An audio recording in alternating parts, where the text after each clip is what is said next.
Magandang araw sa inyong lahat. Ito nga pala ang Kabanata 13 na pinamagatang Florante at Laura na isinulat ni Francisco Balagtas.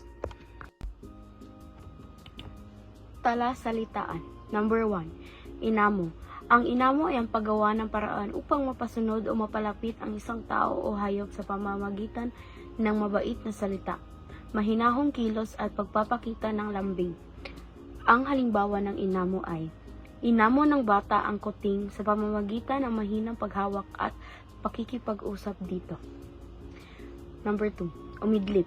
Ang umidlip ay ang pagtulog sa maikling oras lamang, kadalasan upang makapaghinga ang katawan at mabawi ang lakas bago muling gumawa ng gawain. Ang halimbawa ng umidlip ay: umidlip si tatay sa hapon upang makapaghinga matapos ang magtrabaho. Number 3. Sinapupunan. Ang sinapupunan ay bahagi ng katawan ng isang ina kung saan ligtas na nabubuo, lumalaki at inaalagaan ang sanggol bago ito isilang sa mundo. Halimbawa ng sinapupunan ay: sa sinapupunan ng ina, tumatanggap ng pagkain at proteksyon ang sanggol. Number 4. Kinalinga.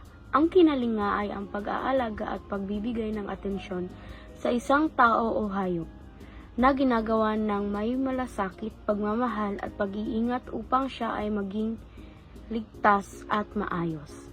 Ang halimbawa ng kalinga ay: kinalinga ng guro ang kanyang mga mag-aaral, lalo na ang may sakit. Number 5. Hapo.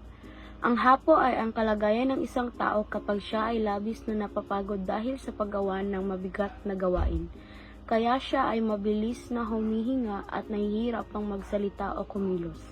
Ang halimbawa ng hapo ay: hapo ang mga bata matapos maglaro ng matagal sa palaruan.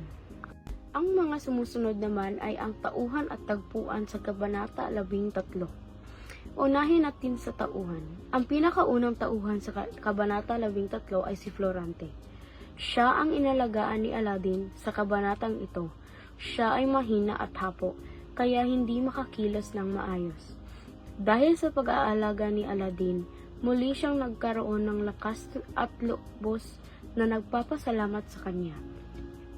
Ang pangalawang tauhan naman ay si Aladin. Siya ang tumulong at kumalinga kay Florante. Binuhat niya ito, pinakain, pinatulog at binantayan buong magdamag sa kabila ng panganib sa gubat. Pagkatapos ng tauhan, puntahan naman natin ang tagpuan. Ang pinakaunang tagpuan ay ang kagubatan. Sa kagubatan, naganap ang mga pangyayari. Dito inalagaan ni Aladin si Florante kahit may panganib na gumagala sa paligid. Number 2. Isang malapad at malinis na bato. Ito ang lugar kung saan inilapag ni Aladin si Florante upang makapaghinga. Dito rin siya pinakain, pinatulog at inalagaan hanggang siya ay gumaling. Yun lang, at ipapasa ko na po ito sa aking groupmate na si Johanna. Mga mahalagang pangyayari. Ang una, binuhat ni Aladin si Florante nang makita niyang lumulubog na ang araw at inilapag ito sa isang malinis at malapad na bato. Pangalawa, buong magdamag na kinalinga ni Aladin si Florante dahil iniisip niya ang may panganib sa gubat. Pangatlo, nagising si Florante kinabukasan ng mas malakas na ang pakiramdam. Pang-apat, nagpasalamat si Florante kay Aladin at tuwang-tuwang niyakap si Aladin. At yon ang mga mahalagang pangyayari. Narito naman tayo sa buod. Tinulungan at tinalagaan ni Aladin si Florante nang makita niya naghihina ito habang papalubog na ang araw. Dinala niya si Florante sa isang ligtas na lugar at ipinakain upang magkaroon ng lakas.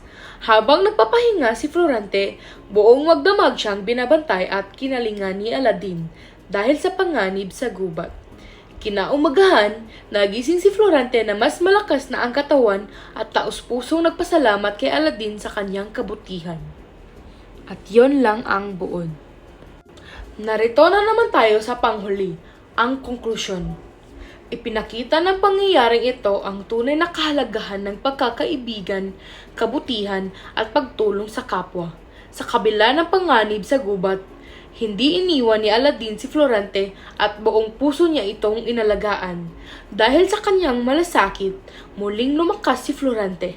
Ipinakita niya ang tagpong ito na ang pagtulong at pag-aaruga sa kapwa ay nagdudulot ng pasasalamat at mas matibay na samahan. At yun lang, maraming salamat. Sa puntong ito, gusto naming malaman kung may natutunan ba kayo sa aming report at naghanda kami ng mga katanungan. Tama o mali from 1 to 10. Yun lang at maraming salamat.